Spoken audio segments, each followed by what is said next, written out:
Hi guys! Hi guys! Hi guys! Hi guys! Hi guys!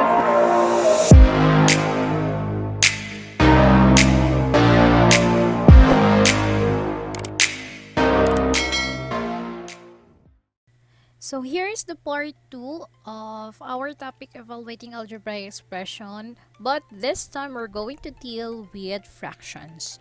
So how are we going to evaluate algebraic expression in fraction form? Hold tight and we're about to start our math tutorial. Let's start with our first example. So we have 2x cubed over 3y, where the value of our x is equal to 2 and the value of our y is equal to 5. Now, it's actually the same process if the given is not in fraction form. All you just have to do first is to substitute the values of each variables. The value of our x, the value of our y. After substituting, we're going to solve it using PEMDAS. So for our first example, we have exponent there. So we're going to solve first with the exponent before we multiply it. We have 2 cubed, so that is equal to 8. That is why it becomes 2 times 8. And then on the bottom part or our denominator, we have 3 times 5 and that is 15. Now, multiply the numerator. So we have 2 times 8, that is 16, over 15. If you can observe with our answer, the 16 over 15 is an improper fraction. You can use that one as your final answer, but it also depends with your teacher if it will allow you to use your final answer as an improper fraction, or it can also be a mixed fraction. But for now, I'll let 16 over 15 as our final answer. Now let's move on with our second example. So we have 3b over a squared minus 2, where the value of our a is equal to 3 and the value of our b is equal to 2. Same process with what we did in our number 1. Substitute the value of our a and substitute also the value of our b. So that will become 3 times 2 over, change a into its value, which is 3 squared minus 2.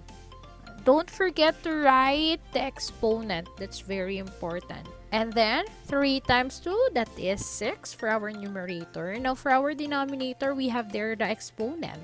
So 3 squared, that is 9, minus 2. Solve with our denominator, that is 9 minus 2, that is 7. And just copy our numerator, which is 6. Now, if you can observe with our answer, that is already in its lowest term. So it means that will be our final answer. Let's proceed with number 3.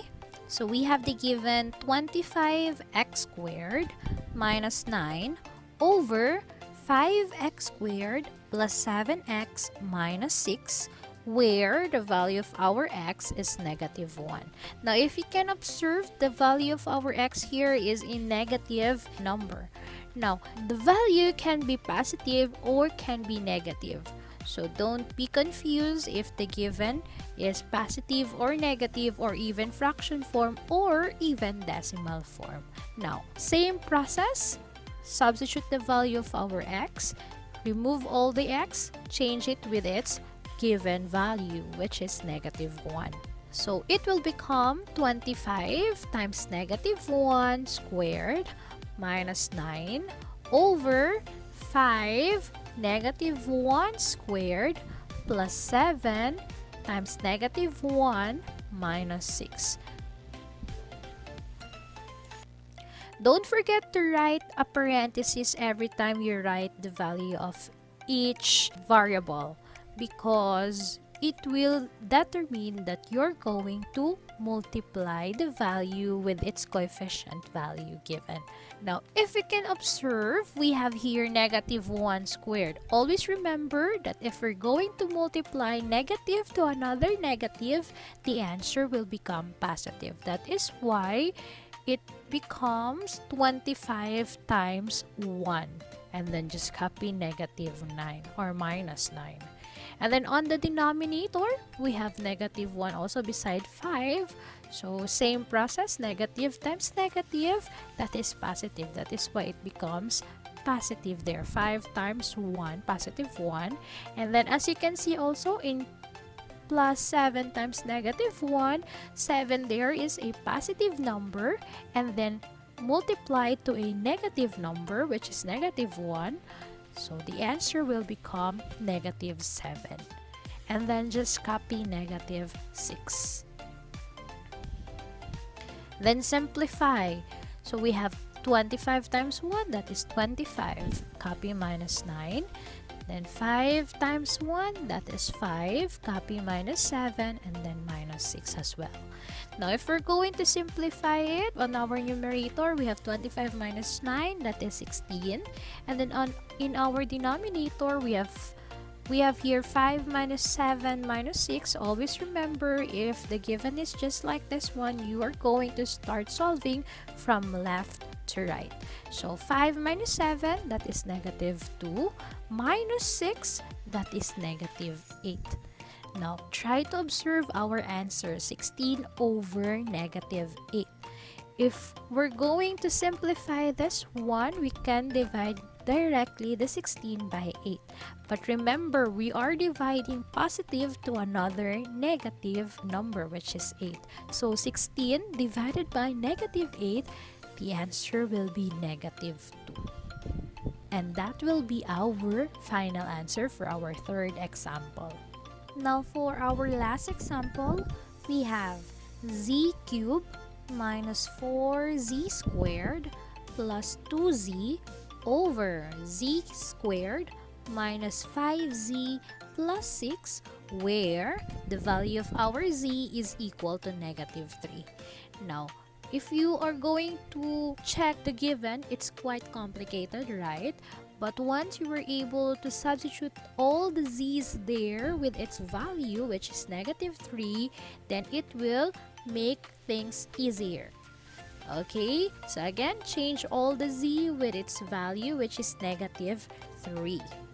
So it will become negative 3 cubed minus 4 times negative 3 squared plus 2 times negative 3 over negative 3 squared minus 5 times negative 3 plus 6.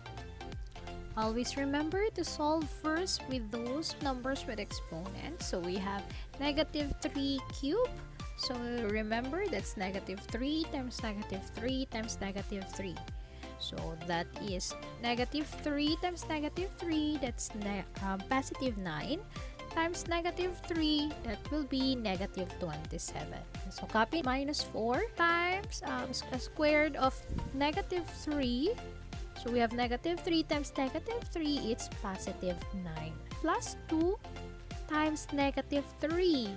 So positive 2 times negative 3, it will become negative 6.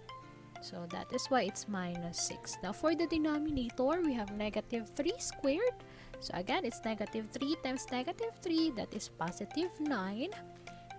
Now if you can see here, negative or minus 5 times negative 3.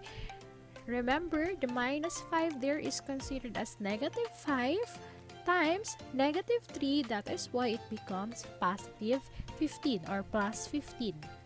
And then copy plus 6.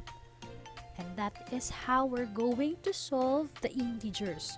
This is actually a part also in learning integers. So let's move on. So we have copy negative 27 because we need to simplify the negative 4 times 9, and that will become negative 36. And then copy minus 6, and for our denominator, we can just simply add them all. 9 plus 15, that's 24, plus 6, that will become 30. And for our numerator, so you can see all the terms there is in negative. Negative 27, negative 36, and negative 6. Now remember, if all those numbers or all those terms are negative, all you just have to do is to add them and copy their sign. So just add 27 plus 36 plus 6, that will become 69. And remember the second rule, copy their sign, which is negative. That is why our answer for our numerator is negative 69. Now, if we can observe again, our answer is improper fraction. Now, in our first example, I'll consider our final answer as improper fraction. But how about if we're going to make it into mixed fraction? So, if we're going to change our answer into mixed fraction, it will become negative 2 and 9 over 30. Now, as you can see, 9 over 30 can still be simplified by dividing it by 3. So, divide our numerator and denominator by 3, copy our whole number, negative 2, and then 9 divided by 3, that will become 3, and 30 divided by 3, that will become 10. So, our final answer for this one in mixed fraction form is negative 2 and 3 over 10. And that is how we're going to evaluate algebraic expression in fraction form. I hope that you learned a lot, and please don't forget to like this video if you learned something. And don't forget to subscribe to our channel if you're not yet subscribed. If you have questions, clarification, you can write it in our comment section. And see you again in our next video tutorial. This is Donna Sensei signing off.